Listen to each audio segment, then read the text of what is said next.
Welcome to this walkthrough of the problem friend requests to, who has the most friends?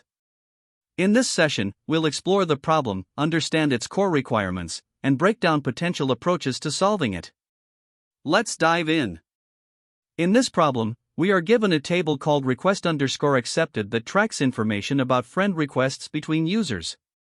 The table has three columns: requester_ID, which represents the user who sent the friend request, acceptor_ID, which is the user who accepted the friend request, and accept_date, which tells us the date when the request was accepted.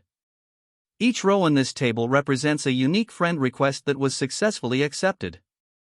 Our goal is to determine which user or users have the most friends, based on the data in this table. Friend relationships in this problem are bidirectional, meaning if user A is friends with user B, then user B is also friends with user A.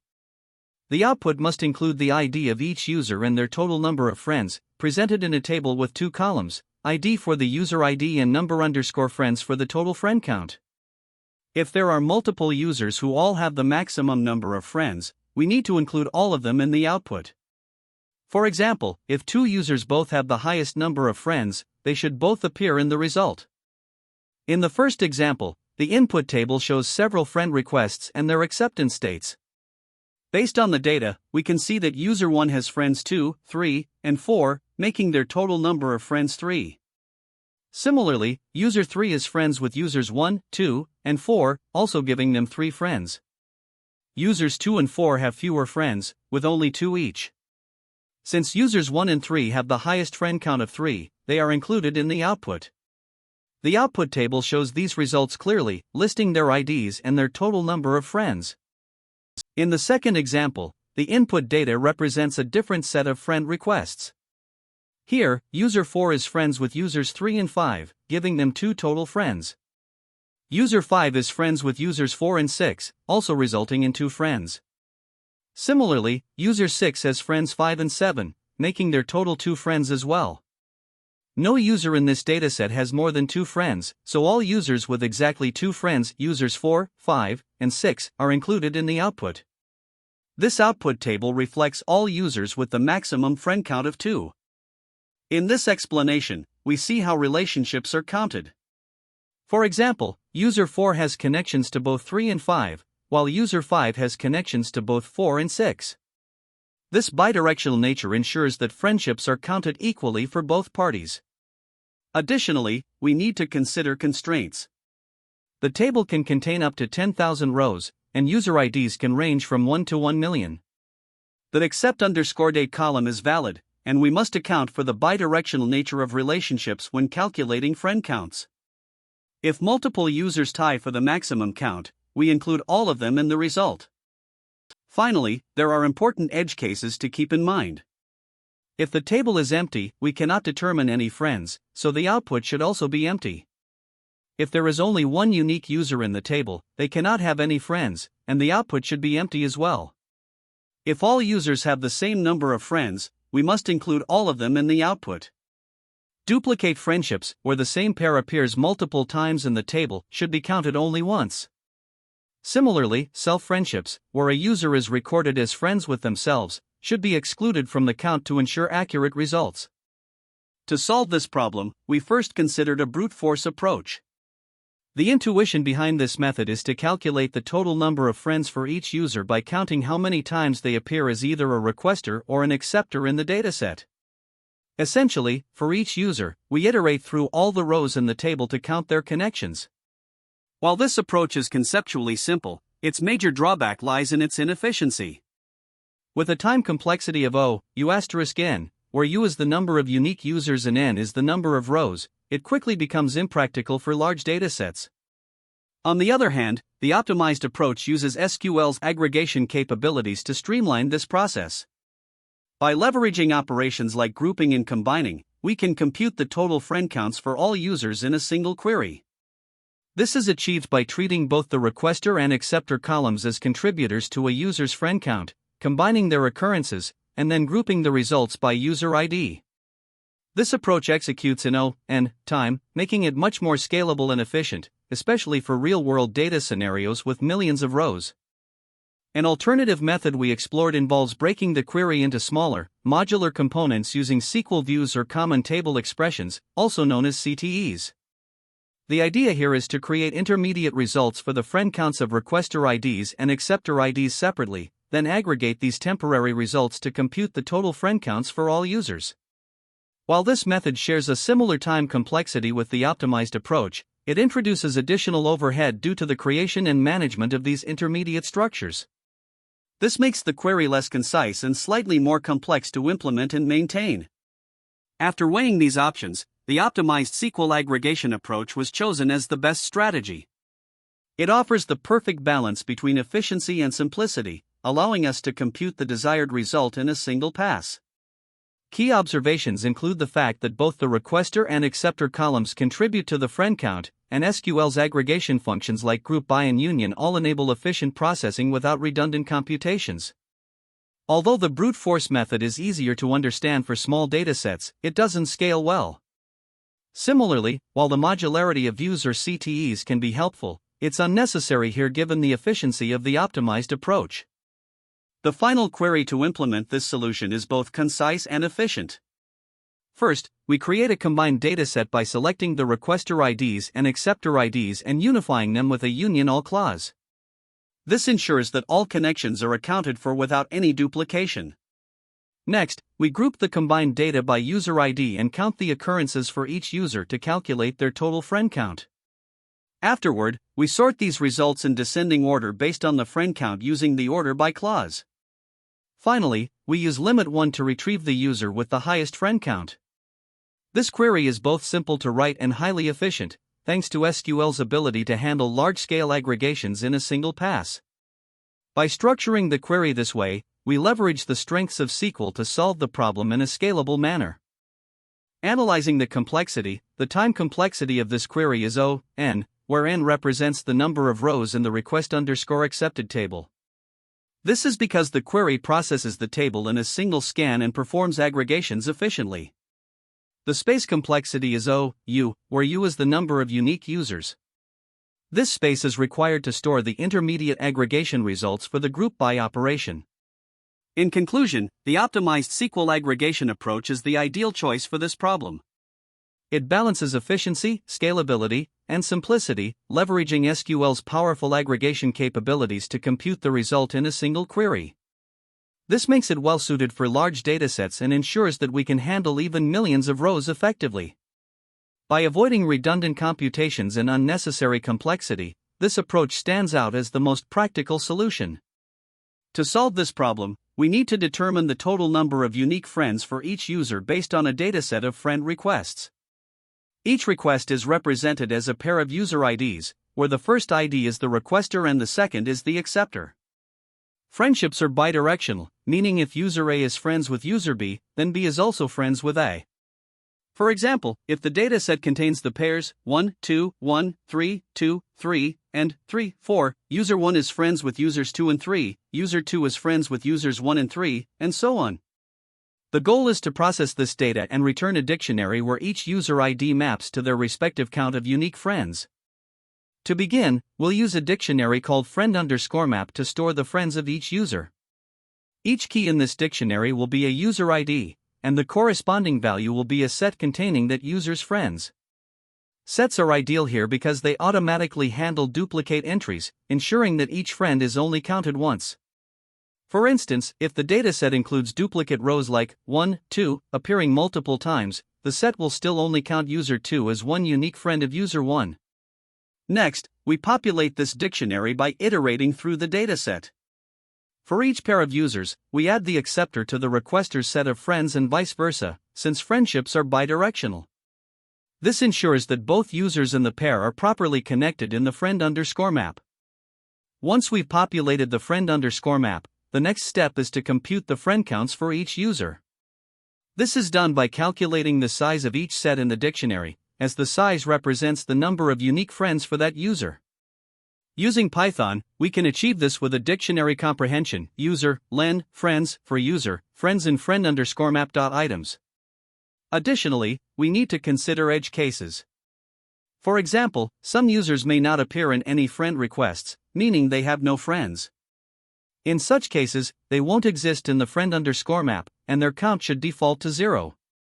We also need to handle empty datasets, where the output should simply be an empty dictionary. Finally, for large datasets, it's important to ensure the algorithm remains efficient, leveraging the constant time operations provided by dictionaries and sets. The efficiency of this algorithm comes from its use of dictionaries and sets. Each pair of users in the dataset is processed in constant time on average, leading to an overall time complexity of O(n), where n is the number of rows in the dataset. This makes the algorithm scalable for large inputs. The friend_map dictionary is the core data structure, mapping user IDs to their sets of friends. These sets ensure that duplicate friendships are handled automatically and allow us to compute unique counts efficiently. The space complexity is O, U plus n, where U is the number of unique users and n is the number of rows.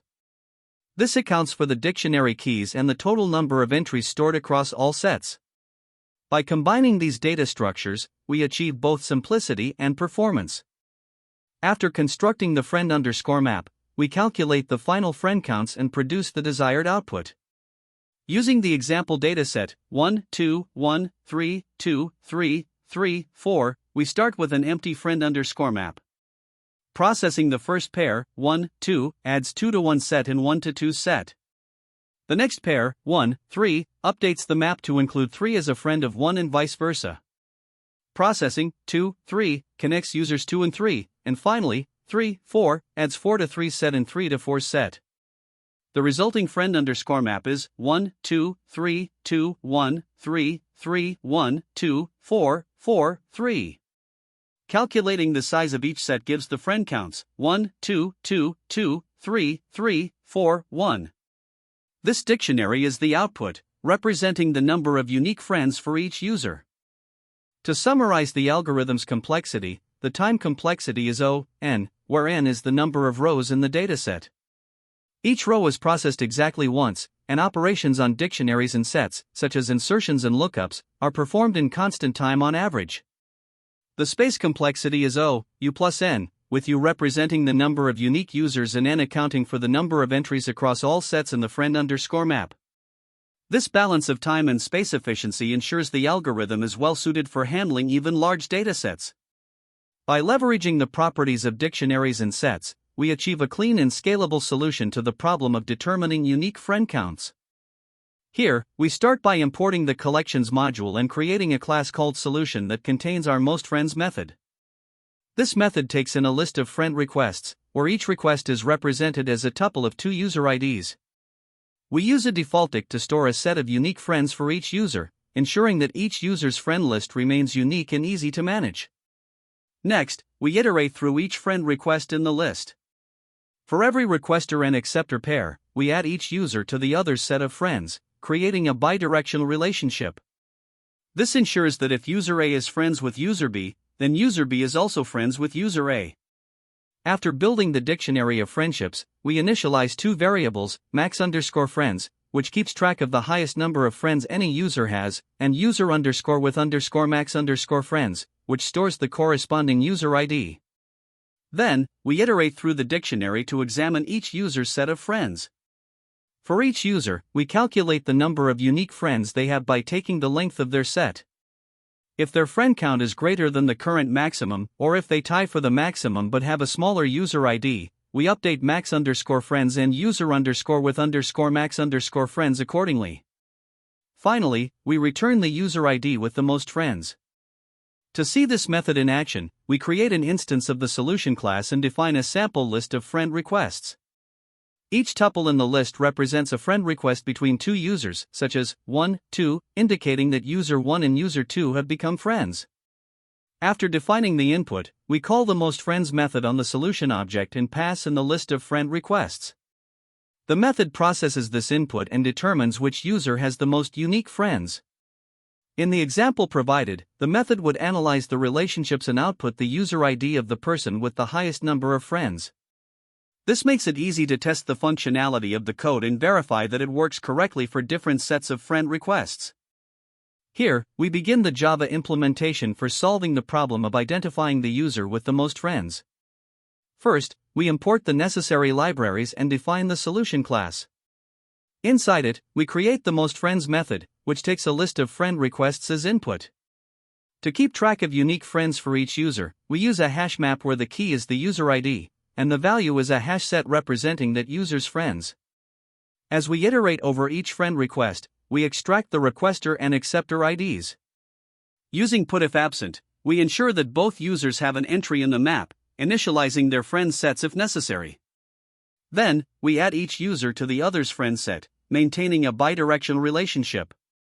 After processing all requests, we initialize two variables, maxFriends to track the highest number of friends, and userWithMaxFriends to store the corresponding user ID. These will help us identify the user with the most friends as we analyze the map. Now, we iterate through the entries in the friends map to determine which user has the most unique friends. For each entry, we retrieve the user ID and the size of their friend set, which represents their friend count. If the current user's friend count exceeds maxFriends, or if it matches maxFriends but their user ID is smaller, we update both maxFriends and userWithMaxFriends accordingly.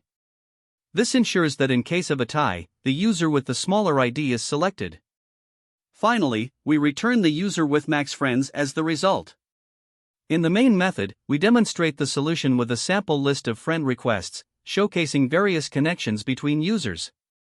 The program prints the user ID with the most friends, providing a complete and functional implementation of the solution. To solve this problem, we start by initializing a dictionary called friends to keep track of each user's friends. The dictionary uses sets to ensure uniqueness of friends. For the first friend request, 1, 2, we add 2 to 1 s set of friends and 1 to 2 s set of friends. This gives us friends equals 1, 2, 2, 1. Next, processing the request, 2, 3, we add 3 to 2s friends and 2 to 3s friends, resulting in friends equals 1, 2, 2, 1, 3, 3, 2. Finally, 4, 1, 3, we add 3 to 1s friends and 1 to 3s friends. This updates the dictionary to friends equals 1, 2, 3, 2, 1, 3, 3, 1, 2. At this point, we have processed all the friend requests and constructed the friendship relationships. Now, we need to determine which user has the most friends. We initialize two variables, max_friends to keep track of the highest number of friends seen so far, and user_with_max_friends to store the corresponding user. Starting with user 1, we find that they have 2 friends, so we update max_friends to 2 and user_with_max_friends to 1. For user 2, the friend count is also 2, but since there's a tie and 1 is smaller than 2, we don't update the result. Similarly, user 3 also has 2 friends, but again no update is made since the tie-breaking condition favors the smaller user ID. Therefore, the user with the most friends is 1, and this becomes our final output. In this second example, we encounter a tie-breaking scenario. We start with an empty friends dictionary. For the request, 3, 4, we add 4 to 3s friends and 3 to 4s friends, resulting in friends equals 3, 4, 4, 3. Next, processing, 4, 5, we update the dictionary to friends equals 3, 4, 4, 3, 5, 5, 4. Then, 4, 5, 6, we add 6 to 5s friends and 5 to 6s friends, giving friends equals 3, 4, 4, 3, 5, 5, 4, 6, 6, 5.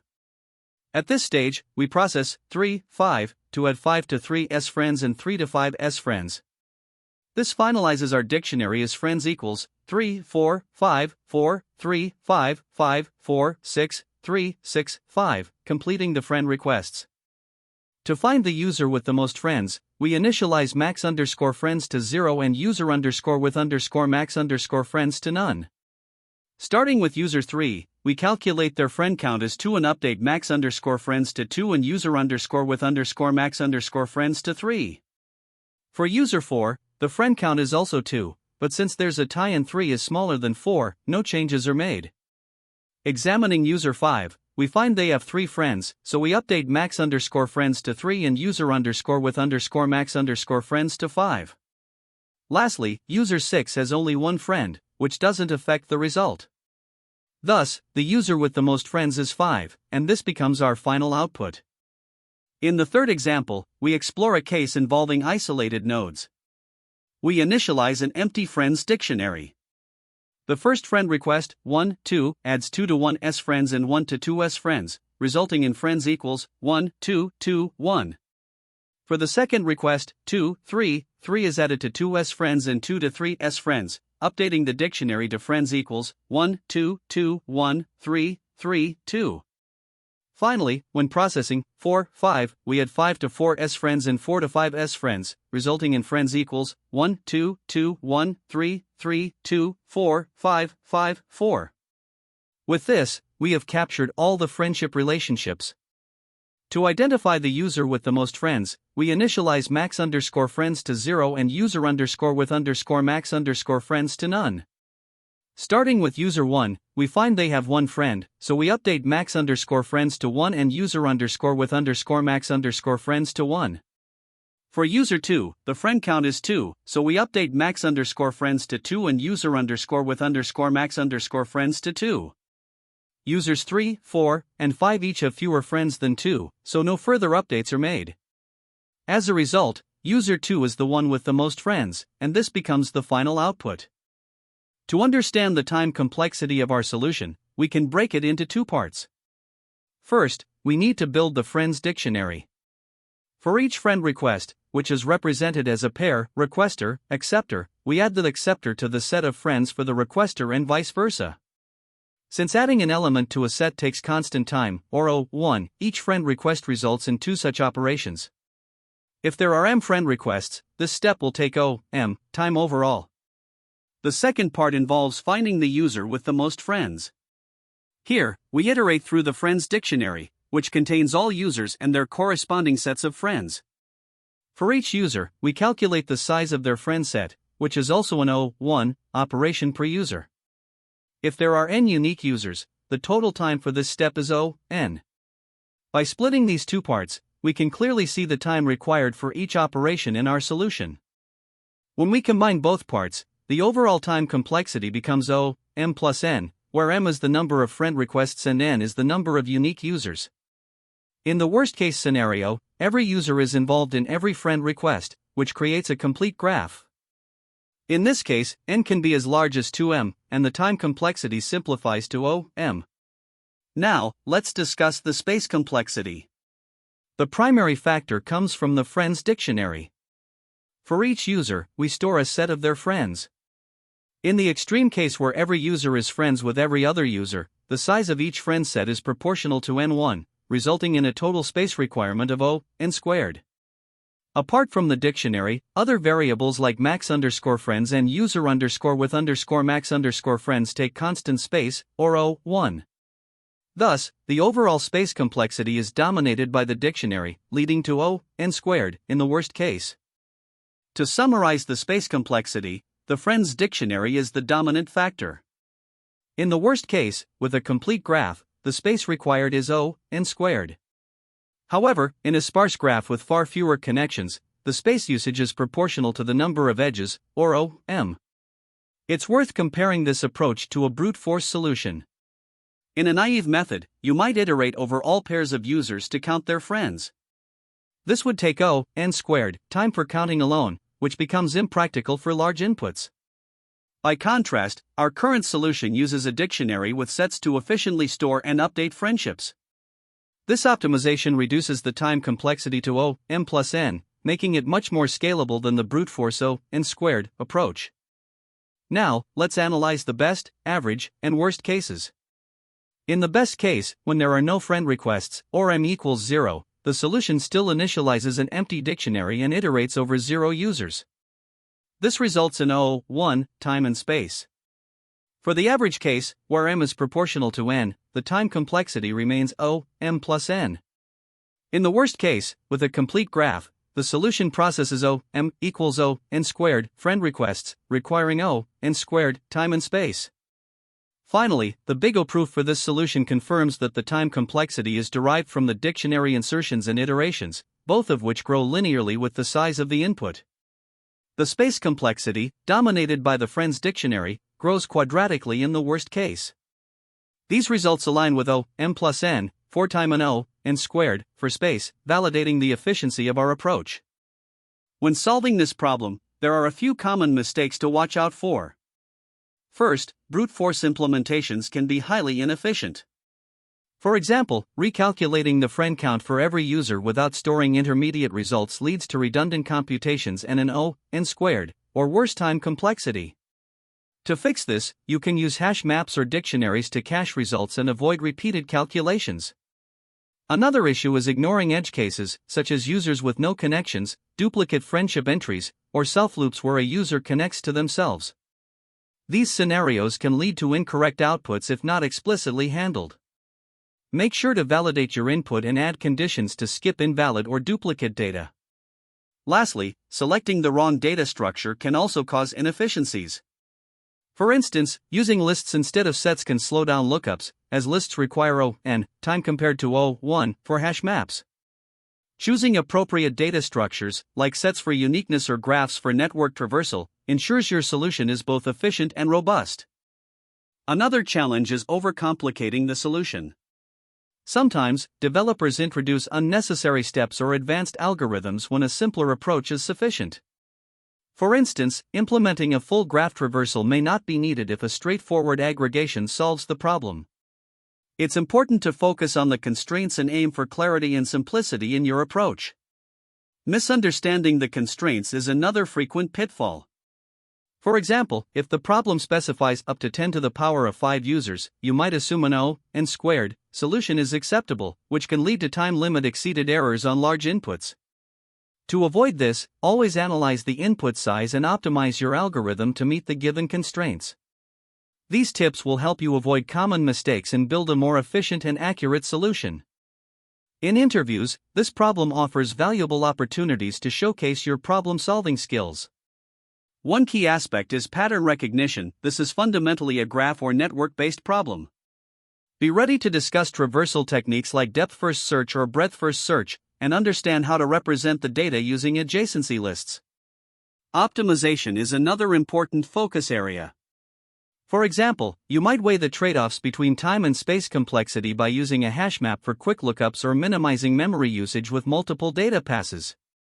Clear communication is also critical. Be sure to explain how you handle edge cases, such as disconnected nodes or cycles, to demonstrate thoroughness.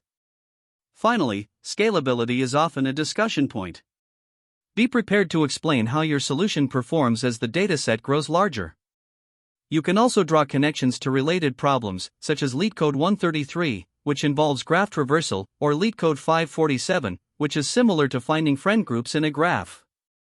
These related problems can provide additional context and demonstrate your broader understanding of graph-based challenges. There are several alternative approaches to solving this problem, each with its own trade-offs. One option is using a hash map combined with pre-processing. Here, you store all connections for each user in a hash map, allowing you to pre-process the dataset in n. This approach reduces time complexity but comes at the cost of higher space usage. Another technique is representing the data as a graph using an adjacency list. This representation is particularly useful for exploring relationships deeper than direct connections, such as multi-level friend groups, and can leverage traversal techniques like BFS or DFS. However, it might introduce unnecessary complexity for simpler problems. A third option is using an adjacency matrix, where connections are stored in a 2D matrix. You can count connections by summing rows or columns, which simplifies some operations, like checking direct connectivity. However, this approach has a high space complexity of n squared, which might be prohibitive for large datasets. Choosing the right approach depends on the constraints and specific requirements of the problem you're solving. To wrap up, we reviewed the brute force approach to solving the problem and discussed its implications for time and space complexity. Key takeaways include the importance of analyzing data relationships and starting with simple solutions before optimizing. Thanks for joining, and stay tuned for more problem-solving sessions. That's the end of this tutorial. I hope you found this explanation helpful for understanding the solution to this LeetCode problem. If you enjoyed this content, please consider subscribing to the channel for more coding tutorials and solutions. Feel free to leave a like if this video helped you, and don't hesitate to comment with any questions you might have. Thanks for watching, and happy coding!